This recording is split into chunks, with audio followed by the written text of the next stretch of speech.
Olá pessoal, bem-vindo de volta a mais uma aula de resistência dos materiais. Vamos dar continuidade ao conteúdo da disciplina. Agora vamos para a unidade 2, especificamente para a seção 2.1 do material didático, que fala sobre flexão pura e flexão simples. Então, nessa unidade, vamos estudar os conceitos dos tipos de flexão pura, simples e normal, e vamos aprender, a calcular as deformações que a flexão provoca e a dimensionar, uma barra sujeita à flexão. Além dos cálculos necessários para a gente determinar qual é a magnitude das tensões e das deformações e os seus efeitos provocados aí nas vigas. Então, toda viga ela possui o próprio peso. Então, para vocês terem uma ideia, mesmo sem haver qualquer carga externa, vai gerar uma deformação. Então, imagine que o varal de roupas da sua casa é uma viga. Sem ele suportar qualquer roupa, ele já apresenta uma curvatura ali que a gente chama de deformação. E essa curvatura acontece aí no eixo longitudinal e propriamente a gente chama que o varal formou uma barriga, causada pelo efeito da flexão e é agravada aí com a atuação de mais cargas. Então, seguindo aí o conteúdo da aula, nós dizemos, que a seção transversal de uma peça estrutural qualquer está sujeita à flexão pura quando o momento fletor é o único esforço interno, que solicita essa seção transversal, ou seja, o esforço cortante ou, o momento ou o esforço cortante, momento torsor ou esforço normal, ambos são nulos. Então, há apenas, na flexão pura, momento fletor. Então, vamos a essa primeira imagem aqui para a gente verificar, vamos chamar ela de imagem A. Aqui nós temos a viga que está carregada, e aqui nós temos o diagrama de esforço cortante e diagrama de momento fletor. Então, aqui é um caso típico de flexão pura nessa região, vamos chamar aqui de região AB. Tá? Então, a região AB está sujeito apenas, ao momento fletor. Tá? Quando a gente analisa o diagrama de esforço cortante, a gente percebe que é nulo nessa região. Então, essa região aqui está sujeita, à flexão pura. Tá? Momento torsor e esforço cortante, nesse caso aí, além do esforço normal, normal aqui, a seção transversal da viga, que no caso seria uma carga horizontal. Então, a seção transversal ela está, nesse plano aqui. Então, nós temos aqui o esforço normal. Nesse caso, ele é nulo também. Tá? Então, vamos para um caso aí de flexão simples. A flexão simples é quando há esforço cortante, atuando na seção aqui, e também há o momento fletor em conjunto. Então, nós temos essa carga distribuída, na viga, certo? E a gente observa, o diagrama de esforço cortante e o diagrama de momento fletor. Então, há, a combinação de esforço cortante e momento fletor ao longo da seção transversal. Aqui, há uma inversão, e onde aqui o esforço cortante é nulo e nós temos o momento fletor máximo. Tá?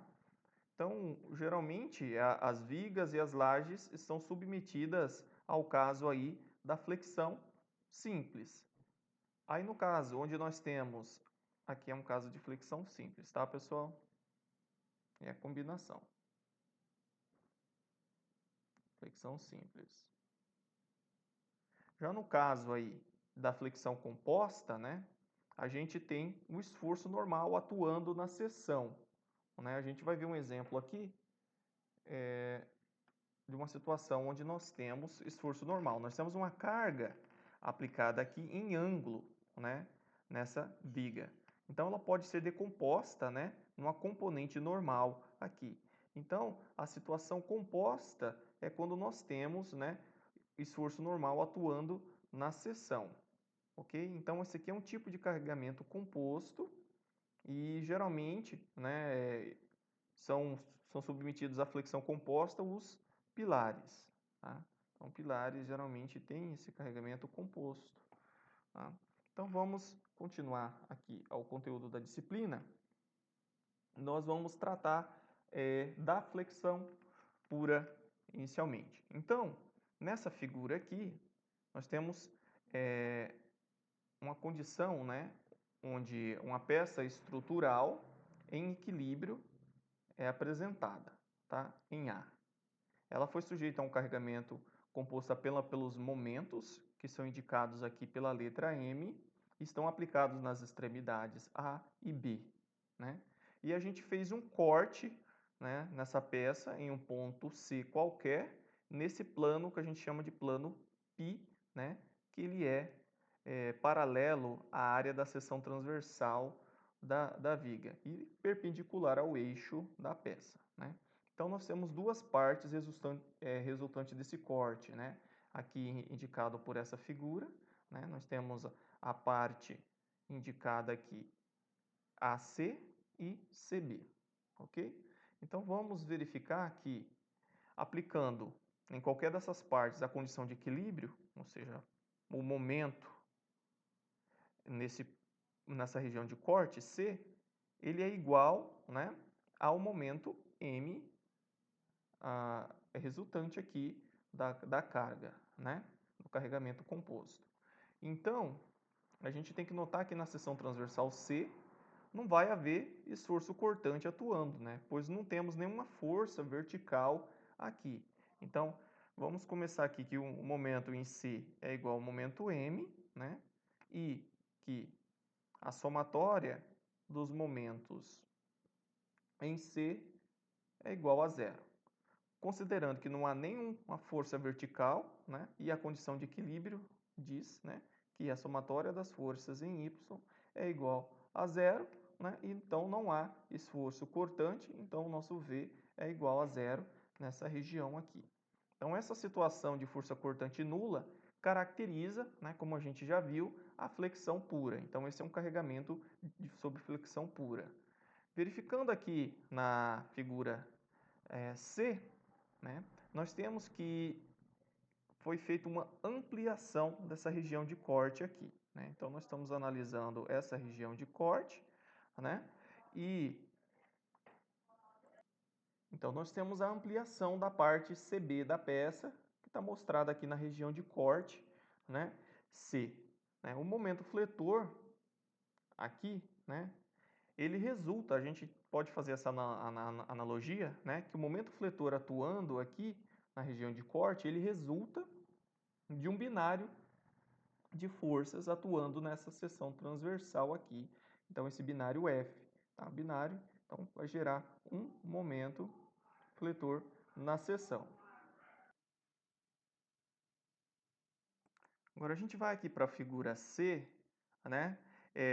A gente fez uma ampliação da parte CB da peça, né? E trouxemos aqui para a figura C, tá? Então, bem na região de corte, nós notamos, né, que é um binário de forças aqui, né? Que provoca atração em um lado da peça e compressão do outro.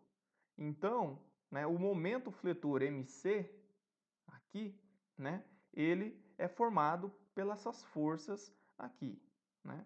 Então, assim sendo, as forças F, né, elas surgem em resposta ao momento M aqui aplicado. Então, vamos adotar o sentido apresentado na figura, né, como positivo para os momentos fletores, ou seja, o momento fletor vai ser positivo, né, quando vai tracionar as fibras inferiores. Então, se a gente verificar a peça deformada, né, ela teria este formato aqui, né? Forças trativas na parte inferior e compressivas nas fibras superiores. Então, vamos ampliar mais um pouco essa imagem, agora lá somente na seção de corte, né? No ponto C.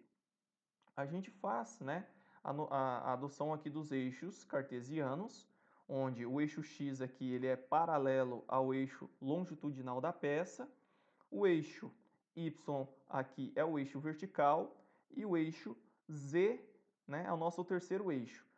Nas aulas anteriores, né, o nosso eixo x estaria aqui onde está o eixo z e o nosso eixo z estaria onde está o eixo x. Tá? Então, só por uma questão de adaptação, né, o nosso momento de inércia anterior, que a gente chamava de ix, porque estava usando um sistema de referência diferente, agora vai chamar IZ, ok? Só para não confundir. Então, nós sabemos, né, nós temos aqui um elemento de área infinitesimal, né, vai atuar uma força nesse dA e vai gerar uma tensão normal, ok? Então, a gente sabe que tensão, no caso uma tensão normal, sigma x, ela é igual a essa força, né, que está atuando nesse elemento de área infinitesimal. Então, tensão é força dividido pela área, né?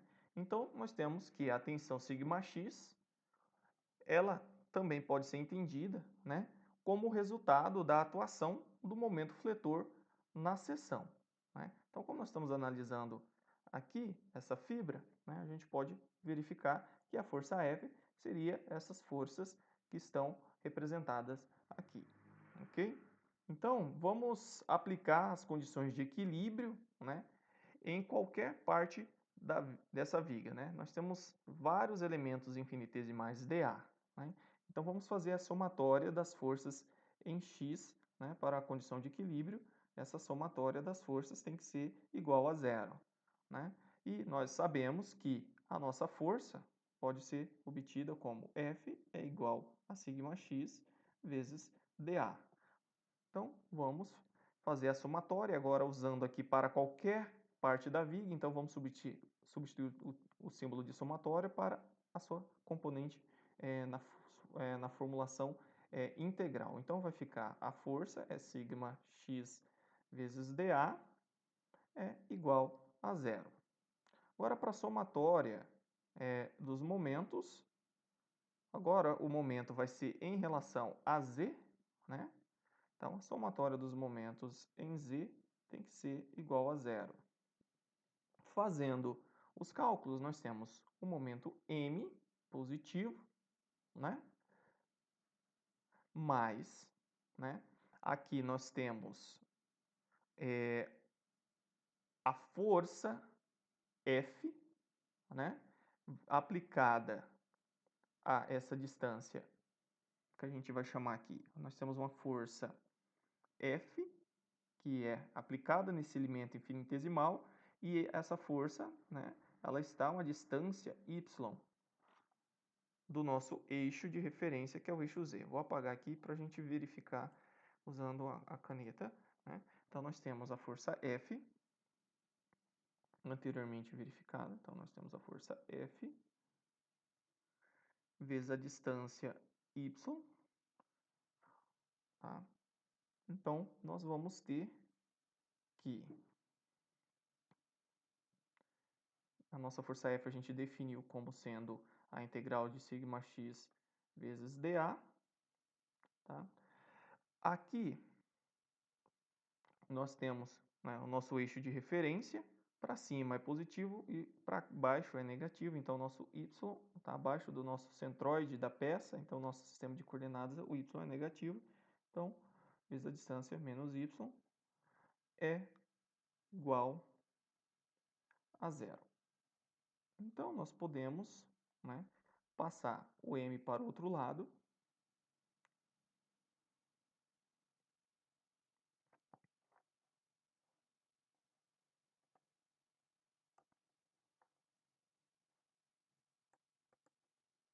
Fazemos agora a somatória dos momentos em relação ao eixo z, ok? Tá?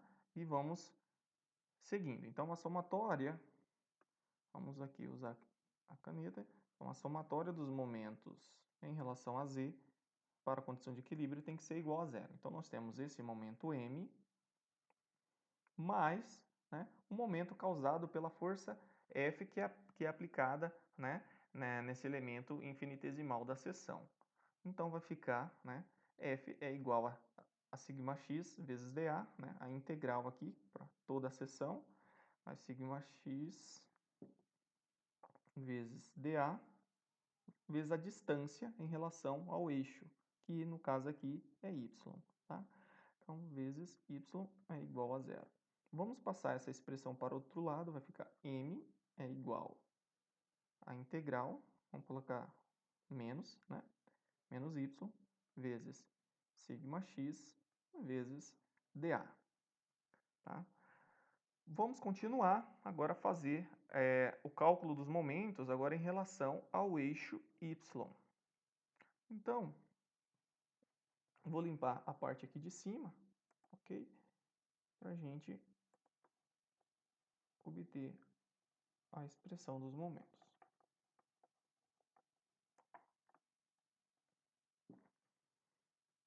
A somatória dos momentos em y, em relação a esse eixo y, tem que ser igual a zero. Então, esse momento m está atuando em relação ao eixo z, então não vai ser computado. O que nós temos agora é a força F novamente, né, aplicada. Agora, nós temos aqui essa distância em relação a esse eixo, e essa distância aqui foi chamada de z. Então, é a força vezes a distância. Nós vimos que a força F é sigma x vezes dA. Então, vai ser sigma x vezes dA, vezes a distância agora z, que é a nossa relação ao eixo de referência, é igual a zero. Então, nós temos aí a somatória dos momentos nessa situação. Então, vamos agora analisar, né, um trecho qualquer dessa viga, né, agora na situação onde ela está deformada, ok? Vamos verificar, né, o que acontece. Então, essa imagem, vou tentar dar um zoom aqui para a gente entender.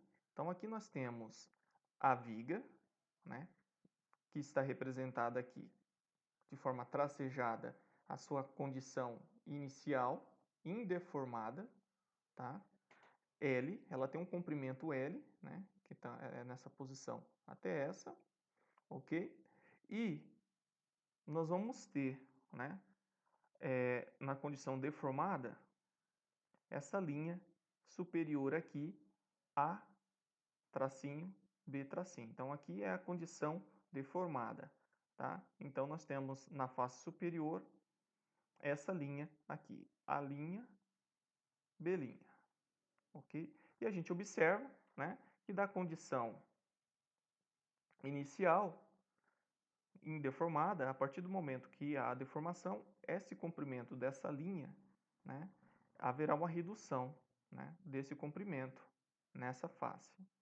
Se a gente analisar de forma análoga a parte inferior da viga, né, aqui, essa aqui é a parte sem deformação, já nós temos a linha A, 2 linhas, e B, 2 linhas, que representa, né, o comprimento da viga após a deformação, e nós observamos, né, que há um aumento, né, no comprimento. Antes era até este ponto, né, agora a viga aumentou a parte inferior e contraiu a parte superior, certo? E em algum ponto aqui dessa viga, né, a gente vai verificar, né, que há uma linha AB, certo? Que não sofre, né, nenhuma deformação, ou seja, vai manter o comprimento original da viga. Essa linha aqui a gente vai chamar de linha neutra, tá? Então ela está sendo representada aqui e essa linha a gente chama de linha neutra, né? Ela acontece a um determinado ponto, ou seja, ao longo da altura da viga, certo? E ela não sofre deformação, mantendo o comprimento original, e a gente chama aí de linha neutra, né? Ou linha elástica, tá? Ou LN, que é o resumo, né, do termo. Então, a gente pode, né, escrever, nós temos aqui, tá, o comprimento da viga L, uma situação, né, sem deformação, e aqui nós temos o comprimento após a deformação, descrito pela linha né, A2 tracinhos, né, AB tracinho, 2 tracinhos, que é o comprimento, né, dessa linha L após a deformação. Então, a gente pode escrever, né, o comprimento L do trecho, né, aqui elencado, em função dessas coordenadas elencadas na figura. Tá? Nós temos a coordenada ρ, que é o raio. Tá? Então, se a gente pegar, vamos dar um zoom novamente aqui. Se a gente pegar a viga num ponto, se a gente pegar a viga num ponto, né, aqui da região sem deformação, né, e pegar a viga numa posição aqui superior à linha neutra, onde sofre a deformação, né, a gente vai ter, né, a gente pode também unir aqui, né, mais fácil. A gente pega essa extremidade contraída e une, né, até o ponto onde elas vão se encontrar. A gente vai ter um raio aqui, né, um raio ρ, está representado aqui. Diante disso, agora vamos poder, né, escrever algumas relações, tá? Então, nós temos o comprimento L da viga, certo? Na situação sem deformação, nós podemos escrevê-lo em função das coordenadas ρ, tá? Que é um raio do nosso sistema de simetria aqui, né? E do ângulo θ aqui.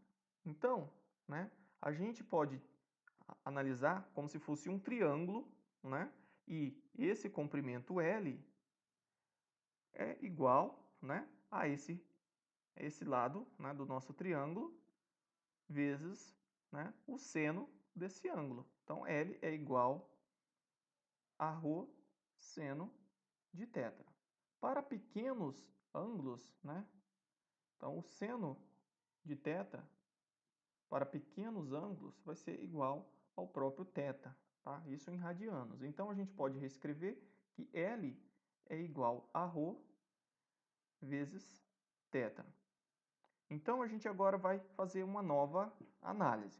Então, considerando aqui uma linha que está aqui representada, tracejada, que a gente chama de DE, que está a uma distância y, então a gente pode trazer essa linha DE para essa imagem, tá? Fica mais fácil de visualizar. DE, que está a uma distância y da linha neutra, né? Então, seu comprimento antes da linha, antes da viga, no caso, né, deformar, era L, tá? E após a deformação, seu comprimento final, a gente pode fazer a mesma analogia, né? Então, a gente pode, por trigonometria, verificar, né, que esse comprimento antes da deformação era L, que é ρ seno de θ. Após o momento da deformação, né, nós vamos ter um encurtamento, né, que, como observamos aqui, né, o nosso ρ é ρ menos essa distância y. Então, nós temos, né, que a linha DE, né, vai ter um comprimento L', que é igual, né, a ρ menos essa distância y aqui, né, vezes θ, ok? Então, a deformação que essa linha apresentará, né, a gente pode reescrever da seguinte forma, né? Então, a deformação, vamos chamar aí de sigma, é dado, né, pelo comprimento final, né? Então, aqui a linha neutra, ela é representada aqui, né, por essa linha AB, né, que por sua vez é igual a L. O comportamento após uma deformação, né, analisando agora através da linha DE, vai ser L tracinho, né? Então, a deformação é o comprimento final menos o comprimento inicial. A gente pode reescrever essa expressão como ρ menos y vezes sigma menos ρ menos y vezes θ, perdão, pessoal, vezes ρ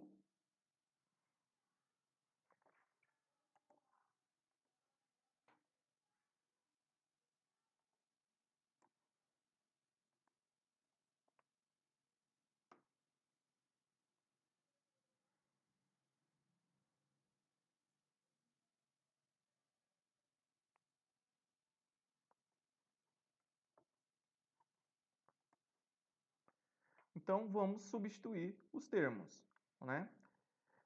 A deformação vai ser o comprimento final, ρ menos y vezes θ, menos ρ vezes θ. A gente pode, né, agora manipular os termos e a gente vai chegar que a deformação é igual a menos essa distância y em relação à linha neutra vezes, né, esse ângulo θ, ok? A partir dessa equação, a gente pode, né, definir a deformação específica nesse eixo x aqui. Então, a gente vai chamar de deformação específica EX. A deformação específica é igual à nossa deformação dividido pelo comprimento, né, da viga indeformada, que vai ser, né, menos y vezes θ dividido pelo comprimento L, que é ρ vezes θ. Então, a deformação específica é menos y dividido por ρ. Essa expressão aqui, pessoal, ela mostra a deformação da viga, né?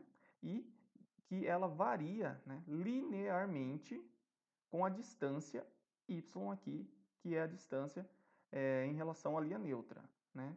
Então, a deformação específica ela vai ser nula na linha neutra e é máxima, né? Porque esse y é máximo, nas faces superior e inferior.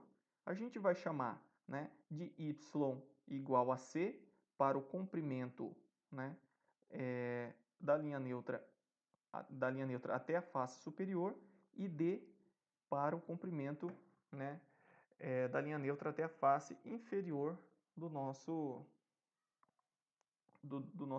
nossa viga em análise. Tá? Então, partindo disso, a gente pode definir, né, as deformações específicas máximas, tá, em função dessas dimensões. Então, eu vou limpar esse slide para a gente verificar de forma mais limpa. Então, a deformação específica x é igual a menos y dividido por ρ. Né? Quando a gente estivermos nos referindo à deformação da face superior, a gente vai utilizar, né, o C. E a gente agora vai chamar aí de deformação específica máxima 1, tá? Que refere-se à face superior, e esse y agora ele tem comprimento C. Então vai ser menos C dividido por ρ. A deformação específica máxima 2 é quando nós estivermos nos referindo aqui ao comprimento D, que está em relação à linha neutra e à face inferior. Então, vai ficar menos D sobre ρ. Ok?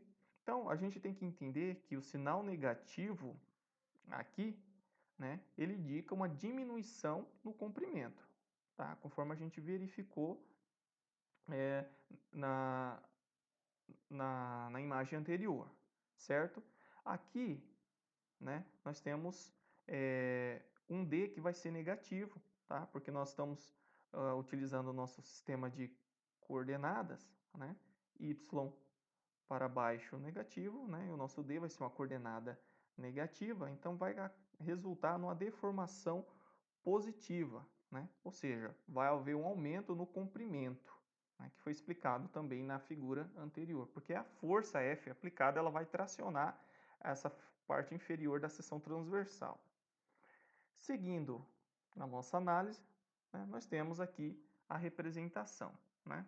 Então, nós temos a deformação máxima 1 e a deformação máxima 2 em relação, né, às distâncias D e C da nossa linha neutra. Ok? Então, a gente pode aplicar aqui a semelhança de triângulos, né, e obter uma outra expressão para a deformação específica. Então, nós podemos dizer que, por semelhança de triângulos, essa deformação máxima dividido por esse comprimento aqui é igual à deformação máxima aqui embaixo dividido por esse comprimento. Tá? Então, nós vamos ter que a deformação máxima 1 dividido pelo comprimento C é igual, né? A gente pode olhar essa análise aqui, a deformação máxima EX dividido por esse comprimentozinho Y aqui, tá? Aqui, por semelhança de triângulos, a gente poderia fazer a mesma análise para a deformação máxima 2, tá? A gente pode agora isolar que a deformação específica é igual, passando o y para cá, vai ficar y sobre c vezes a deformação máxima 1, ok? A gente encontrou, né, essa expressão utilizando as semelhanças de triângulo. É possível, né, fazer o cálculo da deformação específica de outra forma, utilizando aí o limite, para a gente poder encontrar essa equação. Então, a gente tem no livro de resistência dos materiais do Hibbeler, nas páginas 221 e 224, o método aplicado para a gente encontrar, né, a deformação específica através de uma análise de limites. Ok? Então, se você quiser entender a outra forma de se obter, a gente pode aplicar limites. E o livro do Hibbeler traz essa informação. Agora vamos seguindo aqui, né? A gente está considerando a nossa análise dentro do limite lá de elasticidade, ou seja, a tensão máxima, a tensão normal máxima, né, que atinge a viga, ela não é superior à tensão de escoamento. Tá? Então, no diagrama tensão-deformação, a gente está naquela região linear elástica. Tá? Então, aqui nós temos a tensão e aqui nós temos a deformação, e nós estamos nessa região onde tensão e deformação têm, né, uma relação linear. Então, a gente pode utilizar a lei de Hooke, né, que faz essa correlação. Então, a deformação é igual, né, ao módulo de elasticidade do material vezes a sua deformação. Reescrevendo em termos de deformações máximas e tensões máximas, então a tensão máxima é igual ao módulo de elasticidade vezes a deformação máxima sofrida, né? Seja esse máximo de compressão ou de tração. Então, de acordo com a lei de Hooke, né, para uma dada deformação em uma altura que a gente chama y qualquer, nós temos, né, que a tensão normal para qualquer ponto daquela seção transversal é dada por essa equação, né? Então, nós encontramos aqui, anteriormente, essa relação para a deformação EX. Então, trazendo essa equação para cá, a gente pode dizer que a deformação, a tensão X, né, aplicada é igual a menos Y dividido por ρ vezes E. Tá? Então, no lugar aqui dessa expressão deformação máxima, foi, né, feita, né, a substituição por essa expressão e aqui a gente tem essa relação. Ok?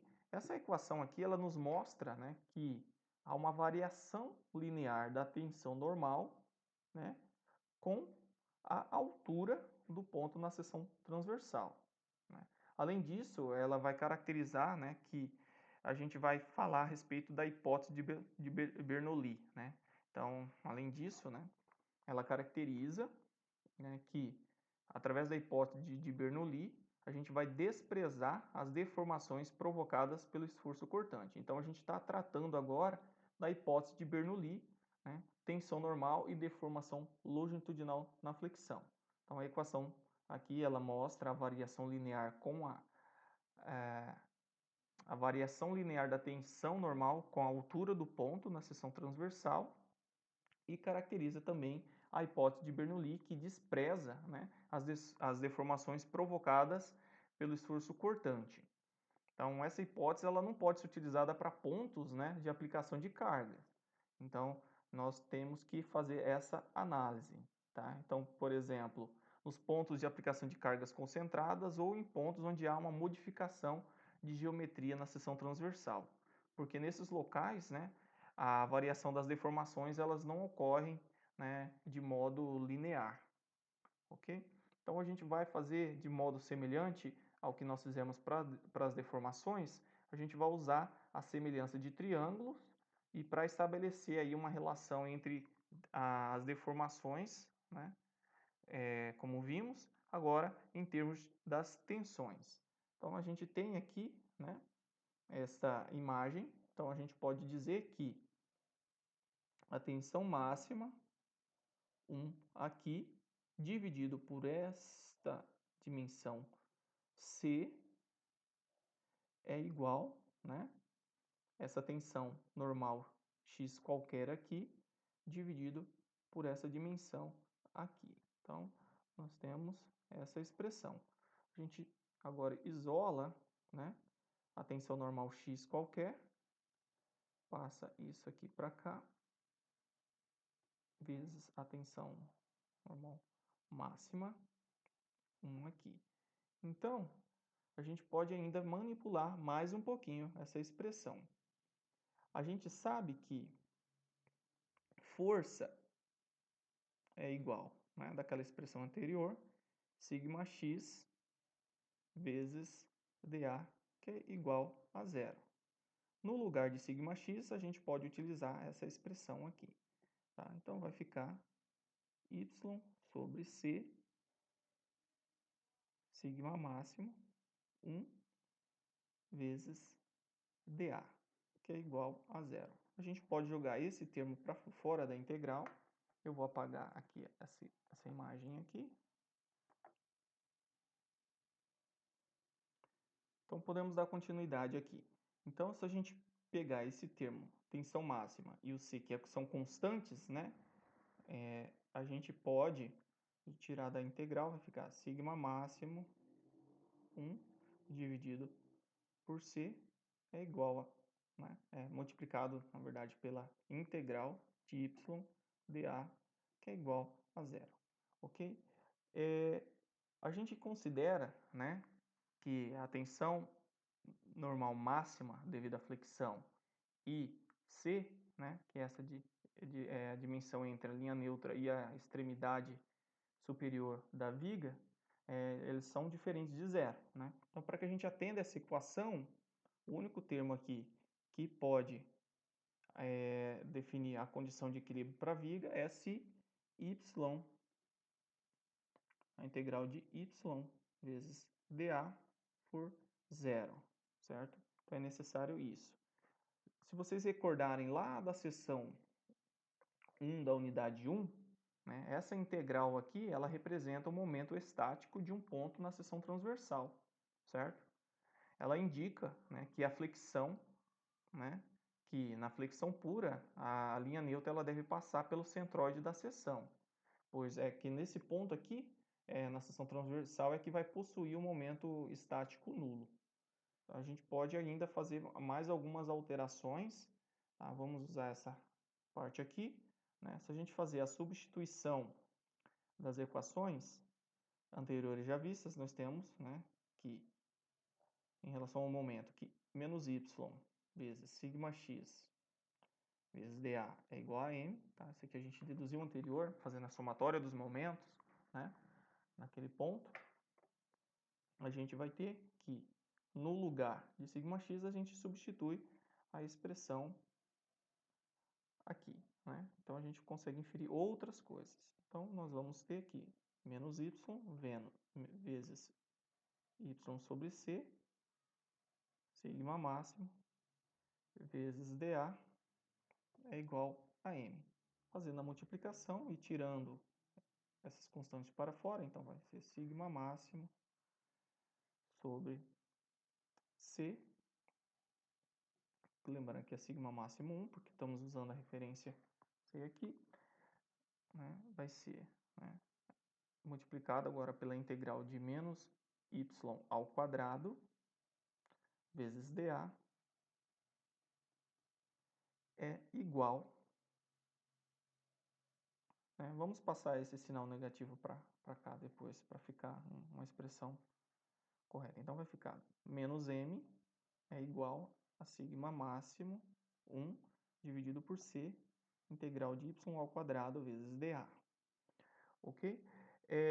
o que nós podemos verificar aqui, né?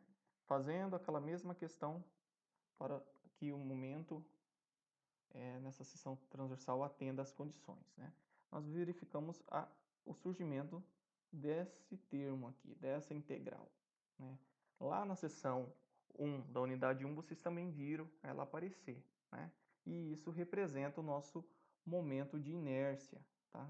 Nosso momento de inércia, que era no caso lá, ix. Aqui a gente vai usar, né, o iz, porque nós mudamos o nosso eixo cartesiano, tá? Então a gente pode reescrever essa equação para o momento máximo. Então, o momento máximo vai ficar menos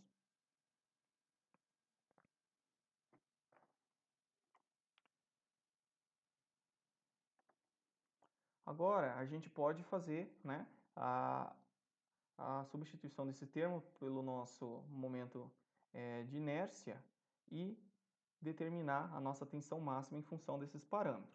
Então aqui em cima nós vamos isolar, né, nossa tensão normal máxima, 1, que vai ser igual, né, o negativo do nosso momento, multiplicado, né, nós estamos passando esse termo agora para cá, né, multiplicado pela essa distância C, dividido, né, por nosso IZ, ok?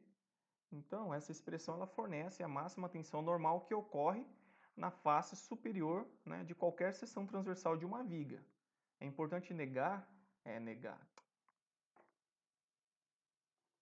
É importante notar que M é positivo, né, se traciona as fibras inferiores da viga, né, e que C é positivo, pois, né, ele está acima do centroide, nessa situação na face superior. Então, essa tensão ela vai ser negativa, né, vai ser uma tensão máxima de compressão. Ainda, né, se a gente fizer a consideração da figura, a gente pode ter o nosso sigma máximo 2, né, vai ser o nosso M vezes D dividido por IZ. Agora a gente verifica, né, o oposto, né? O nosso D é negativo, ok? O nosso momento continua sendo positivo, só que a nossa tensão máxima agora vai ser positiva, né? Porque, né, as faces inferiores da viga, né, elas estão submetidas a um esforço de tração. Tá? O nosso sigma máximo 1 vai ser negativo porque está submetido a um carregamento de compressão nas suas fibras superiores. Então, se a gente for generalizar para qualquer ponto localizado aí a uma distância y do centroide, nós temos aqui a tensão normal nesse ponto, que é o nosso sigma x, é igual a menos m vezes y dividido por iz, sendo y positivo, né, se o ponto estiver acima do centroide. Então, m será positivo se estiver de acordo com a nossa convenção de sinais aí, né? Então, é importante lembrar uma coisa, pessoal. A força cortante, né, ela vai provocar tensões de cisalhamento, tá? Então, ela não vai alterar a nossa tensão normal aqui. Então, a gente pode, né, utilizar essas equações apresentadas, né, nesta aula, né, para deformações e tensões quando, né, nós tivermos flexão pura e flexão simples, tá?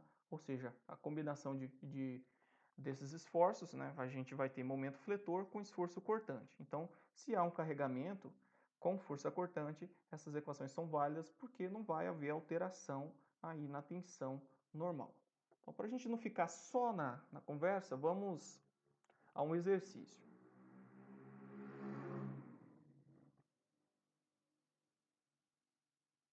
Então, o exercício aqui, para exemplificar, ele traz a seguinte informação. Para a figura apresentada, né, ele quer que determine a tensão normal no ponto D, né? Esse ponto D ele está localizado a 2 metros do apoio A, tá? Então ele tem uma distância 2 metros do ponto A e está a 20 centímetros do centroide da peça, tá? E a seção transversal, a gente observa aqui que é uma seção transversal retangular. Então, o ponto D, a gente olhando dessa forma, a gente vai verificar, né, que ele está a essa distância aqui em relação ao centroide dessa figura. Tá? Então, vamos analisar a imagem. Nós não temos aqui, né, nenhum esforço horizontal HA, certo? Então, por simetria aqui, né, nós temos um carregamento distribuído e nós temos essas distâncias entre os apoios. Nós podemos já de forma direta dizer que a reação em A e a reação RB, né, vai ser igual, né, a esse carregamento, né, equivalente aqui, dividido por 2, ok? Então, vai ser 7 vezes a distância 6, dividido por 2. Então, nós vamos ter aqui RA é igual a RB, que é igual, né, a 21. 7 vezes 6, 42, dividido por 2, vai dar 21. Então, esses são os valores das nossas reações aí. Outra coisa importante, né, é encontrar, né, qual que é o momento de inércia dessa seção transversal. Como é uma seção transversal retangular, isso aqui a gente já viu nas seções anteriores, né, que é dado por base vezes a altura ao cubo, né, dividido por 12. Substituindo, né, esses valores nas equações, a base aqui é 20 centímetros, convertendo tudo para metros, né, multiplicado por essa altura aqui ao cubo e dividindo por 12, a gente vai encontrar, né, um momento de inércia aí de 0,0036 metros a quarta. Então agora a gente vai, né, dar continuidade ao cálculo da tensão normal. Então já sabemos as reações de apoio, né, já foram colocadas aqui na figura, né? Então, para que a gente determine aí a tensão normal atuante no ponto D, a gente necessita do valor de M, né? Lembrando, né, que a tensão normal em D é dado por menos M vezes a distância, né, vamos chamar a distância Y, dividido por Z. A gente já tem a distância, nós temos o momento de inércia, agora precisamos encontrar o momento fletor atuante aí, né, na seção transversal que contém esse ponto D. Ou seja, a 2 metros aqui, né, do apoio A. Então, vamos encontrar a equação do momento fletor válida para essa seção. Se a gente analisar a viga, nós notamos que para x maior que zero e x menor que 6, né, vamos fazer um corte aqui, nessa região aqui, né? Então, para x maior ou igual a zero e menor ou igual a 6, nós temos um único conjunto de carga, que é essa carga aí distribuída, né? Então, portanto, nós temos uma única equação do momento fletor válida aí para toda essa viga.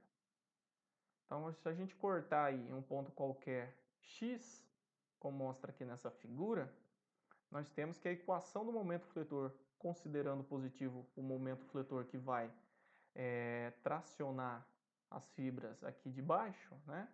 Então, a gente pode fazer a seguinte equação, né? Então, vamos fazer a somatória dos momentos fletores em relação a esse ponto aqui, x qualquer. Então, nós temos a carga F1 positiva, né? Vai gerar um momento aí de tração nas fibras inferiores, então vai ser 21 vezes x. Já a nossa carga distribuída, né? Ela vai estar concentrada, né, no centroide aqui dessa região, né, que sobrou da nossa carga, né, distribuída, né, que ela não vai ser sua totalidade. Então, a carga distribuída aqui vai ser 7 vezes essa distância x, né? Essa distância agora aqui em relação ao nosso ponto aqui vai ser, né, x sobre 2. Então, vai ser menos 7 vezes x dividido por 2, que vai ser igual, né, à nossa equação do momento, que pode ser aplicado para qualquer valor de x maior que zero e maior que zero e menor que 6, tá? X maior que zero e x menor que 6. Então, vamos ter, né, o momento, a equação do momento vai ser 21x menos 7x² sobre 2.